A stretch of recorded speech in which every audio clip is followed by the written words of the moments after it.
মনোনয়নপত্র যাচাই বাছাইয়ের মাধ্যমে ঢাকা ১৩ এবং ১৫ আসনে মোট ২০টি মনোনয়নের মধ্যে ৮টি বাতিল ও ১২টি বৈধতা পেয়েছে বলে জানিয়েছেন আঞ্চলিক নির্বাচন কর্মকর্তা মোহাম্মদ ইউনুস আলী।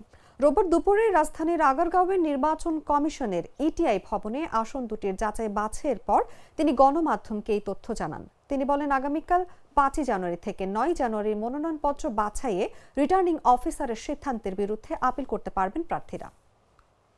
যাচাই বাছাইয়ে তার মধ্যে ৫ জন প্রার্থীর মনোনয়নপত্র বাতিল করা হয়েছে এবং ৬ জন প্রার্থীর মনোনয়নপত্র বৈধ ঘোষণা করা হয়েছে। ১৮৮ ঢাকা ১৫ আসনে মোট ৯ জন প্রার্থী মনোনয়নপত্র দাখিল করেছেন।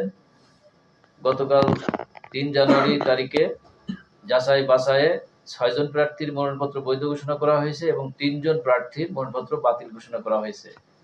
ঢাকা ১৩ ও ঢাকা ১৫ আসনে মোট ৮ জন প্রার্থীর মনোনয়নপত্র বাতিল করা হয়েছে। মনোনয়নপত্র বেসিক্যালি ১% ভোটারের গড়মিল, সরকারি চাকরি হতে অবসর গ্রহণের ৩ বছর অতিবাহিত না হওয়া, হলফনামার বিভিন্ন ত্রুটি, মনোনয়নপত্র যথাযথভাবে বিশেষ করে তৃতীয় অংশ পূরণ না করা ইত্যাদি কারণে মনোনয়নপত্রসমূহ বাতিল করা হয়েছে। পাশাপাশি ২ জন প্রার্থীর দলীয় মনোনয়ন সঠিক না থাকার কারণেও বাতিল করা হয়েছে।